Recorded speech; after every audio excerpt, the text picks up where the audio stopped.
Mas olha, a gente falou a respeito do estresse que o presidente precisa evitar, agora tem um assunto que certamente está incomodando parte dos aliados do presidente Lula. A taxa Selic, a taxa de juros. O Copom se reuniu para definir o novo valor da taxa de juros e aumentou em 1% o valor da taxa Selic na noite de ontem.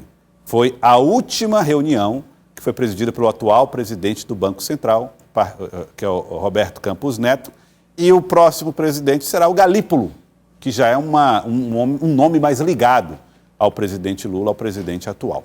A taxa de juros ficou assim, vamos colocar na tela do Jornal do Piauí as informações. Taxa Selic aumentou para 12,25%, foi um aumento de 1%, até um aumento que costuma ser maior do que a média.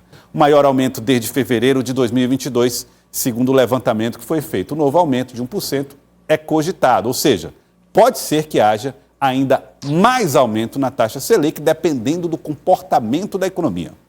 E aí, qual é a importância da taxa Selic? Esse aqui é o valor do dinheiro, né, emprestado, o empréstimo que é feito, por exemplo, o valor da taxa de juros do Banco Central para os bancos, por exemplo. Então, ela afeta toda a taxa de juros do Brasil, aquele juro que a gente costuma pagar nas nossas relações com o banco. E como muito do mercado, muito das atividades econômicas tem acordos, tem entendimentos com as instituições bancárias, esse aumento geralmente leva a aumento de custo. E um detalhe importante, que não pode passar despercebido. Cada 1% de aumento na taxa de juros, nessa taxa Selic, significa 1% de aumento, olha, 1% de aumento, um aumento de 55 bilhões na dívida pública.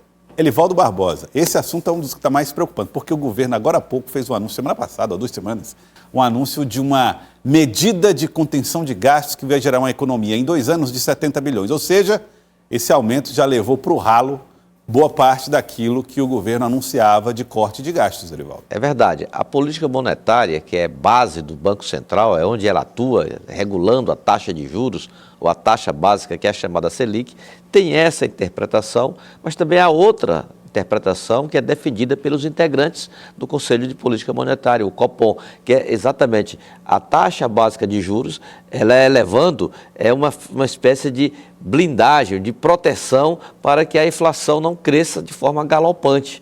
Hoje, a inflação brasileira já está superando a meta do Banco Central de 4,5% ao ano. Já chega perto de quase 4,9%. Então, é uma medida de precaução. Só que essa medida, como você falou aí, tem consequências no aumento da dívida pública, por exemplo, na estagnação da economia, conter o consumo também, fica contido o consumo da população e o acesso ao crédito, fica um crédito mais caro, a uma taxa de juros maior. Então, isso dá uma parada na economia para exatamente ocorrer o controle, redução do consumo e evitar a reflexão da disparada dos preços, que é um fator de inflação. Tanto é que a indústria automobilística já faz os planos para 2025 em relação à produção de carro novo, por exemplo, a produção de carros, que saltou aí, se não me engano, de 2,5 milhões de unidades. Essa meta já está sendo revista exatamente com a perspectiva de novos aumentos consideráveis.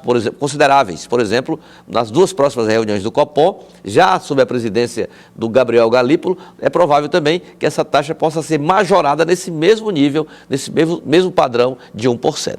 Vou querer ouvir você também, Lívia, mas antes eu queria que você acompanhasse com a gente a fala do deputado federal do PT, do Piauí, Merlong Solano, que fez uma análise sobre essa decisão do Copom, da política monetária do Banco Central. E, claro, na fala de Merlong também tem uma compreensão um pouco daquilo que o Partido dos Trabalhadores entende ser, na avaliação do partido, obviamente, uma decisão mais difícil para a economia. Vamos ver.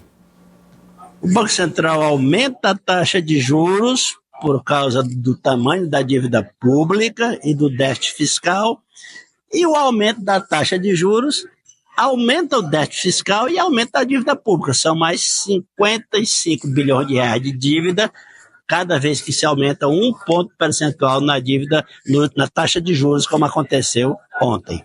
Este não é o caminho para o Brasil. Nós precisamos combinar uma política de ajuste fiscal que traga a evolução das despesas para dentro do novo marco fiscal, em que, portanto, elas só poderão crescer até 70% do crescimento da receita, e, de outro lado, uma política de juros voltada para uma prática que combine o combate à inflação com a geração de empregos e com o crescimento da economia. Isso sim é que nós precisamos buscar, e não privilegiar de maneira irracional os interesses do setor rentista, como acaba de fazer o Banco Central. Só frisando que há uma posição ideológica clara, né, de Berlongo Solano. Há muitas pessoas que acreditam que o aumento da taxa de juros vai conservar e evitar, por exemplo, uma inflação maior, enfim. É claro que pesa muitos elementos, são muitas as variáveis que pesam nessa formação do índice. Lívia, nós estamos vivendo aí o Brasil com dólar disparando, risco iminente. Há quem critique dizendo que não se ataca o risco inflacionário provocado pela alta do dólar com taxa de juros, que isso, na verdade, paralisa a economia. Enfim, há pensadores na economia de todos os jeitos falando a respeito desse tema. O fato é que tem consequências e as consequências nem sempre são boas na ponta para o consumidor. Exatamente. Inclusive, essa é a ponta identitária que sustenta, de certa forma, o argumento do deputado Berlongo Solano. Ele é de uma base mais progressista e que tem uma ideia de conservar mais a economia com esse protecionismo do Estado. Então, querendo ou não, não é muito popular, não é muito agradável aos olhos para a população, porque tem uma dificuldade. Mas, de fato, o argumento econômico, inclusive balizado ali por essa decisão de Galípolo, é haver uma necessidade de criar uma bolha econômica, fazer com que o dólar ele não seja tão impactado na questão do aumento da valorização da moeda brasileira. Então, o real ele precisa também desse impulso para poder fazer essa equiparação econômica juntamente com o dólar. Além disso, também tem essa ideia de fazer com que não haja ali uma descredibilização internacional. Por muitas vezes, com essa instabilidade política que se tornou econômica, investidores internacionais tiraram, né, muitas filiais, muitas sedes do Brasil para poder não encarecer o seu produto, nem fazer com que a mão de obra se tornasse cada vez mais taxada por conta disso. Então, essa valorização também da moeda brasileira e consequentemente, do dólar, faz com que investimentos voltem aqui para o Brasil. Pelo menos esse é o argumento sustentado pelo Banco Central, por mais que seja impopular.